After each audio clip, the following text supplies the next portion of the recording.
होता है सुख, और सुख भी ऐसा जो शाश्वत हो। भला कामनाओं की पूर्ति से शाश्वत सुख मिल सकता है? क्योंकि कामनाएं तो तुम्हारी अशाश्वत हैं। नाशवान वस्तु व्यक्ति स्थान की कामनाएं करके तुम शाश्वत सुख को प्राप्त हो सकते हो कैसे? यही अज्ञान है। हम मनन नहीं करते भगवत वाक्यों का, इसलिए भटकते घूम रहे हैं।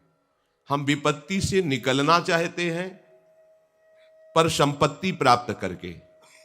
जो संपत्ति विपत्ति की जनक है, विपत्ति को पैदा करती है, जो दुख प्रदान करने वाली है, हम अपने दुख की निवृत्ति मूल दुख प्रदान करने वाले से कैसी हमारी अज्ञान वृत्ति है?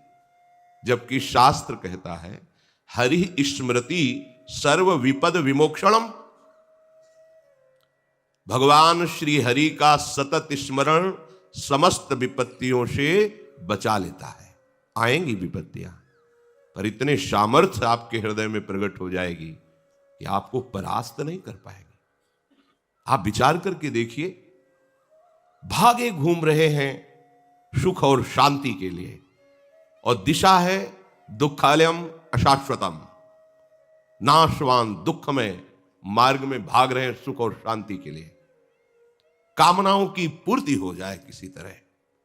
तुम करो अधर्माचरण, असत वार्ता, असत क्रिया, और चाहो मनमानी कामनाओं की पूर्ति असंभव। कहीं भी भाग कर चले जाओ, कहीं भी। ये बात अंदर से समझ लीजिए। अगर कामनाओं की पूर्ति सुख शांति चाहिए तो प्रणत कामदम पद्मजार्चितम धरणिमंडनम ध्येयमापदि चरण पंकजम। श्री हरि के चरण कमल का चिंतन, उनके चरणों का ध्यान और आश्रय लेकर निरंतर उनका स्मरण, प्रणत कामदम। जो इन चरणों का आश्रय ले लिए उनकी सारी कामनाएं पूर्ण हो गई, अर्थात उनको ऐसा सुख मिला कि कोई कामना ही नहीं रह गई। प्रभु के चरणों से विलग होकर के आज तक कहीं कोई भी सुख और शांति प्राप्त नहीं कर पाया। भटकने की जरूरत नहीं है, भागने की जरूरत नहीं है, किसी के आशीर्वाद की जरूरत नहीं है। खूब नाम जप करो, धर्म से चलो, दूसरों को सुख देने की भावना करो, तुम्हें दुख का मुंह नहीं देखना पड़ेगा। भगवत स्मरण नहीं करोगे, पापाचरण करोगे, नाना प्रकार की कुमार्गगामी प्रवृत्तियों का आचरण करोगे, ब्रह्मा भी नहीं बचा पाएंगे तुम्हें।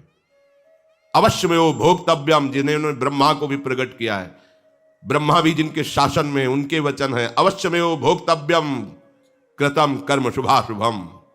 तुम्हें अपने कर्म का भोग भोगना पड़ेगा, कहीं भी भाग के चले जाओ। जो कछ लिखे लिलाट दुख सुख देह संग, भुगते गो जहां जाएगो, यह सिद्धांत अभंग। इसे कोई काट नहीं सकता। भगवत ऋषि जी कहते हैं अभंग सिद्धांत अवश्य में वो भोक्तव्यम। करो पापाचार, मनमानी आचरण, धर्म का त्याग, सतमार्ग का उल्लंघन, भगवत वाक्यों का अनादर, और चाहो सुख शांति, ऐसा हो ही नहीं सकता। भले बालू पेरने से तेल निकल आवे, जल के मथने से भले घी पैदा हो जाए, जो असंभव है। ऐसा भले हो सकता है, पर बिना भगवान का भजन किए तुम दुख और अशांति से मुक्त हो जाओ, कभी ऐसा नहीं हो सकता। बारी मथे घृत होए बरु, शिकता ते बरु तेल, बिनु हरि भजन न भवतरी, यह सिद्धांत अपेल। भगवत चरणारविंद का आश्रय लेकर थोड़ा सा भी किया हुआ भजन कभी व्यर्थ नहीं जाता। अगर इस जन्म में हमारा काम नहीं बन पाया, भगवत प्राप्ति नहीं हो पाई, तत्वबोध नहीं हो पाया, तो वो व्यर्थ नहीं जाता है। श्री भगवान कहते हैं अगर उसकी कोई वासना फंस गई और मेरी प्राप्ति नहीं हुई, तो मैं उसी उत्तम लोगों को, जहां प्राकृतिक सुख की भरमार है, दिव्यता है सुखों में, वहां भोगने के बाद श्रीमान कुलों में जन्म देता हूं। वहां भी भजन का प्रभाव समस्त भोगों से अरुचि पैदा करके उसे वहां से जहां साधन रुका था उसी साधन में लगा देता है, और वो इस जन्म में भगवत प्राप्ति कर लेता है। यदि किसी वासना का उसने आदर नहीं किया और भगवत प्राप्ति नहीं हो पाई, तो अगला जन्म भगवान के भक्तों के घर में होता है, तपस्वियों के, ज्ञानियों के, जहां जन्म से ही भागवतिक संस्कार। उसे स्वर्ग नहीं जाना पड़ता, उसे वो विशेष सामग्री नहीं मिलती जो भजन में बाधा पहुंचा दे। सीधे संयोग भजन का, और बहुत शीघ्र उसका जो साधन पीछे था वही प्रकाशित हो जाता है और वो अपने मार्ग में चलते हुए प्रभु का साक्षात्कार करता है, तत्वबोध प्राप्त करता है।